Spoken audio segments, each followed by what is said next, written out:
wabarakatuh. Salam Om Swastiastu, Namo Buddhaya, Salam Kebajikan. Kami dari kelompok 5 ingin mempresentasikan tentang Pancasila sebagai falsafah bangsa Indonesia. Topik pembahasan yang akan kita bahas yang pertama adalah makna falsafah hidup, ciri-ciri karakteristik pemikiran filsafat, Pancasila sebagai falsafah hidup bangsa Indonesia, dan nilai Pancasila sebagai kesatuan yang utuh dan sistematis. Materi pertama yang akan saya bahas adalah falsafah hidup. Menurut asli katanya secara etimologis, kata falsafah berasal dari bahasa Yunani yaitu filosofia.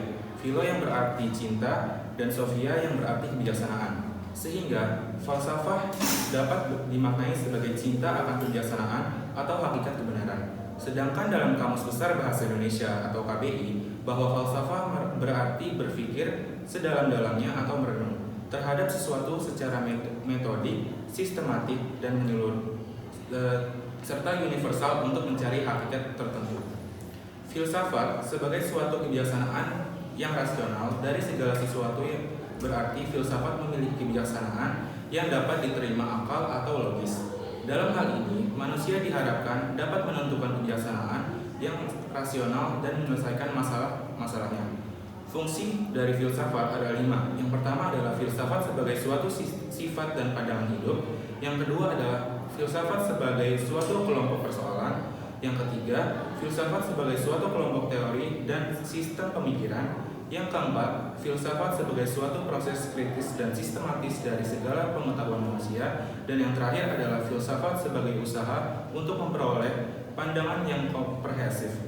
Selanjutnya saya akan menjelaskan ciri-ciri karakteristik pemikiran filsafat. Yang pertama, bersifat kritis. Suatu kegiatan bersifat kritis secara kefilsafatan senantiasa mempertanyakan segala sesuatu, problema atau hal lain yang sedang dihadapi oleh manusia. Sifat kritis ini juga mengawali perkembangan ilmu pengetahuan modern. Yang kedua, bersifat terdalam. Ciri dalam berpikir secara kefilsafatan adalah bersifat mendalam, yaitu bukan hanya sampai pada fakta-fakta yang sifatnya sangat khusus dan empiris belaka, namun sampai pada intinya yang terdalam, yaitu substansinya bersifat universal. Sifat ini sering disebut berpikir secara radikal. Yang ketiga, konseptual, merupakan kegiatan akal budi dan mental manusia yang berusaha menyusun suatu bagan yang bersifat konseptual, yang merupakan suatu hasil generalisasi serta abstraksi dari pengalaman tentang hal yang sifatnya khusus dan individual. Yang keempat, koheren runtut, berusaha untuk menyusun suatu bagan konseptual secara koheren atau runtut, sebagaimana dipahami bahwa filsafat berusaha memperoleh suatu penyelesaian atau jawaban terhadap pertanyaan agar dapat dipahami. Selanjutnya yang kelima adalah bersifat rasional. Dari pemikiran bersifat konseptual dan runtut, maka kefilsafatan menyusun dengan konsep rasional yang bagian-bagiannya berhubungan secara logis, namun sifat rasional terbuka bagi kritik. Yang keenam, bersifat universal. Suatu kesimpulan yang bersifat umum bagi seluruh umat manusia dimanapun, kapanpun, dan dalam keadaan apapun. Dalam pengertian seperti ini, maka filsafat sering disebut sebagai pandangan dunia karena memberikan kejelasan yang bersifat universal, yaitu tentang dunia. Yang ketujuh, bersifat menyeluruh, bahwa suatu pemikiran kefilsafatan bukan hanya berdasar pada suatu fakta yang khusus dan individual, namun haruslah sampai kepada suatu kesimpulan yang sifatnya umum. Suatu pemikiran kefilsafatan harus bersifat komprehensif, yang artinya tidak ada sesuatu pun yang di luar jangkauannya. Yang kedelapan, bersifat spekulatif. Perekaan yaitu pengajuan dugaan-dugaan yang masuk akal atau rasional yang melampaui batas-batas fakta. Tujuan dari perekaan adalah penyatu paduan dari semua pengetahuan, pemikiran, dan pengalaman manusia menjadi suatu pandangan komprehensif. Selanjutnya yang kesembilan ada bersifat sistematis. Ciri-ciri sistematis sebagai berikut. Yang pertama, suatu kesatuan bagian-bagian. Yang kedua, bagian tersebut memiliki fungsi sendiri-sendiri. Yang ketiga, saling berhubungan atau saling ketergantungan. Yang keempat, semuanya dimaksud untuk mencapai tujuan bersama, terjadi dalam suatu lingkungan yang kompleks. Selanjutnya yang ke-10 ada bersifat bebas. Suatu bentuk pengekangan intelektual adalah peniadaan kebebasan atas berpikir. Sifat berpikir secara filsafat adalah bebas untuk sampai pada hakikat terdalam dan universal. Dan yang terakhir ke-11 ada analisis abstraksi. Filsafat menelaah segala sesuatu sampai pada tingkat hakikatnya, esensinya atau sampai pada substansinya. Untuk memperoleh pemahaman tentang hakikat segala sesuatu dilakukan dengan suatu metode analisis yang disebut analisis abstraksi. Materi selanjutnya adalah Pancasila sebagai falsafah hidup bangsa Indonesia.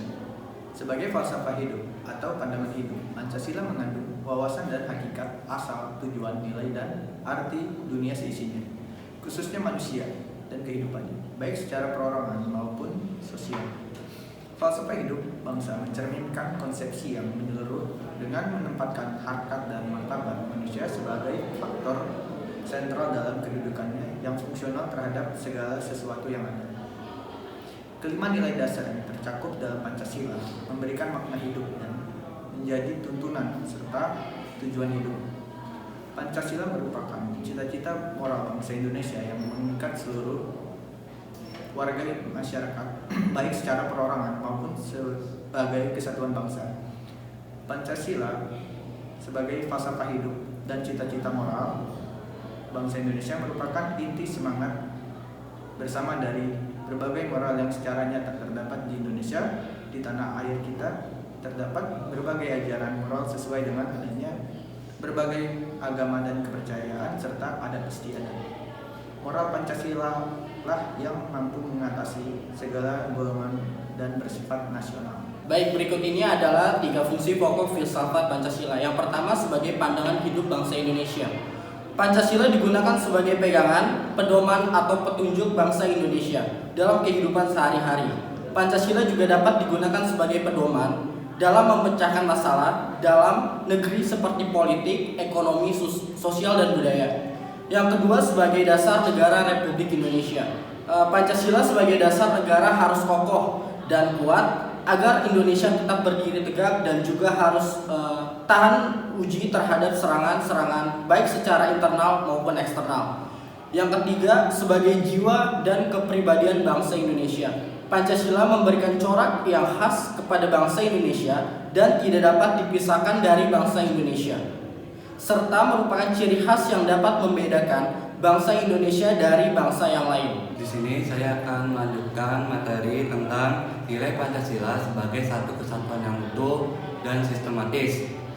Nilai adalah sesuatu yang berharga, bermutu, menunjukkan kualitas dan berguna bagi manusia. Sesuatu yang menilai berarti berharga dan berguna bagi kehidupan manusia.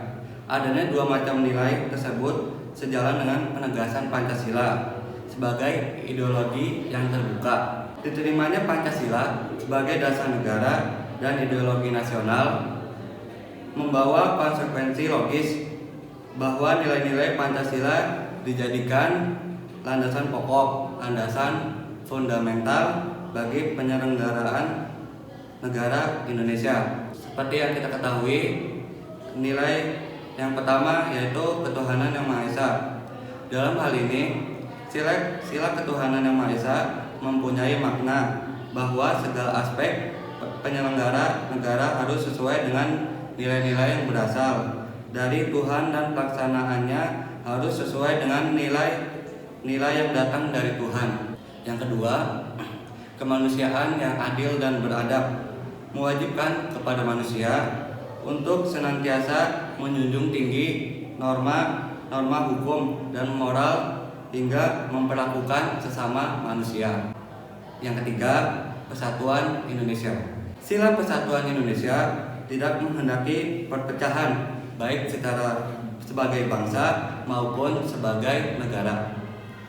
Proses reformasi tanpa mendasarkan pada moral ketuhanan, kemanusiaan memegang teguh persatuan dan kesatuan, maka bukan tidak mungkin akan membawa kehancuran bagi bangsa Indonesia.